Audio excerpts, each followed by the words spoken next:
podcast original signé Harris Media.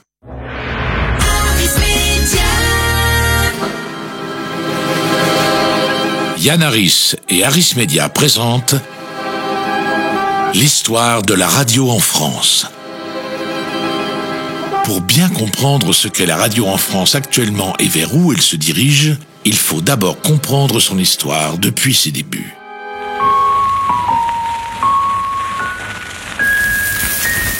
Vous écoutez Histoire de la radio en France, racontée par Jacques Frantz. 1918-1940, l'entre-deux-guerres et le développement de la radio. En 1918, la paix ainsi chèrement retrouvée, deux choix s'offrent au pouvoir public: établir un monopole au profit de l'État, ce qui est le cas de la majorité des pays, ou bien laisser se développer des radios privées. On décide alors de créer des radios d'État tout en laissant se développer les radios privées. C'est à ce moment-là que débute la véritable épopée radiophonique en France. La première émission de radio en France destinée au public a lieu le 24 décembre 1921 grâce à Radio Tour Eiffel.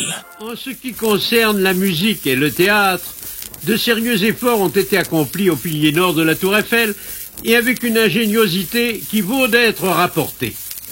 Comme les animateurs de la tour, c'est-à-dire Privat, de la Mare et de la Cour, ne disposaient pas de capitaux, ce n'est pas avec la maigre subvention que versait Poincaré qu'ils pouvaient se payer des orchestres et des troupes de théâtre. Ils allaient trouver des compositeurs connus et leur proposaient de venir jouer leurs œuvres devant le micro. De cette façon, ils les feraient connaître au grand public, à la condition toutefois qu'ils se chargeraient de fournir les musiciens. En 1922, la Société française radioélectrique, la SFR, obtient une autorisation d'émettre et crée ainsi la toute première radio privée sous le nom de Radiola. En 1939, à la veille de la Seconde Guerre mondiale, on trouve comme principale radio d'État à Paris Radio Tour Eiffel, radio qui émet du 24 décembre 1921 au 6 juin 1940. Les auteurs dramatiques venaient aussi à la Tour pour parler de leurs œuvres. Et des critiques, comme Maurice Donnet, Le Normand, Charles Méry, etc., faisaient jouer par leurs créateurs des scènes de toutes les actualités dont ils rendaient compte. Radio Paris, radio privée qui émet initialement à partir du 6 novembre 1922 sous le nom de Radiola par la Société française radioélectrique, Radiola, qui est par la suite renommée Radio Paris le 29 mars 1924 pour ensuite et finalement être nationalisée le 17 décembre 1933. Ici Radio Paris.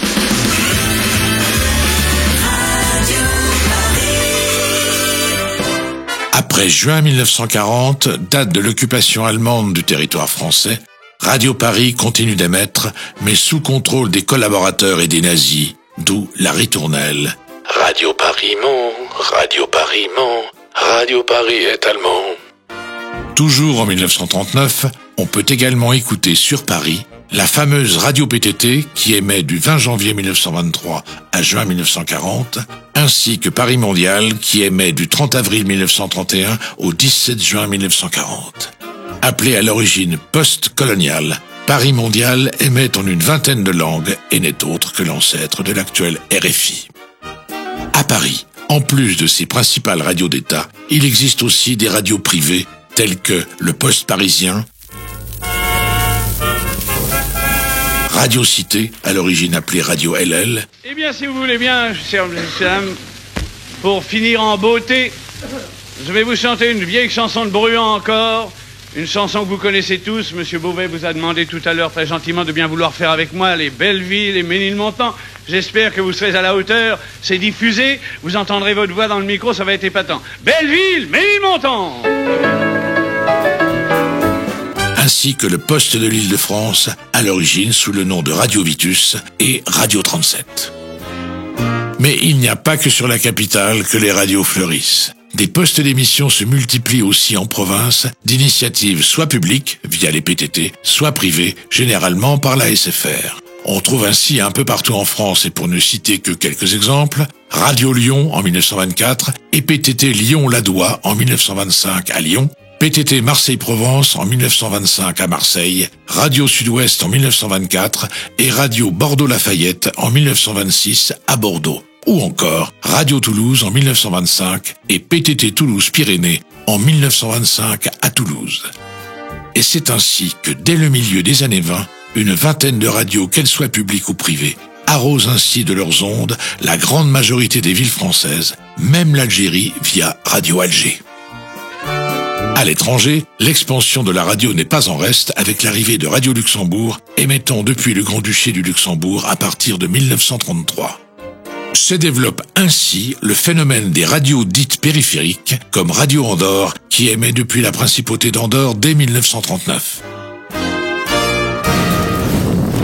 Mais voilà, l'invasion allemande de juin 1940 met fin à cette folle période de développement et va figer durant toute la Seconde Guerre mondiale l'évolution grandissante et le succès incontestable de ces radios pionnières.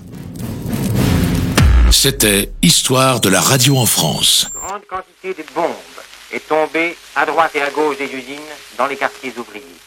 Et une partie seulement des bombes sur les usines elles-mêmes, dont toutes les cheminées intactes fument encore à leur action. La suite au prochain épisode.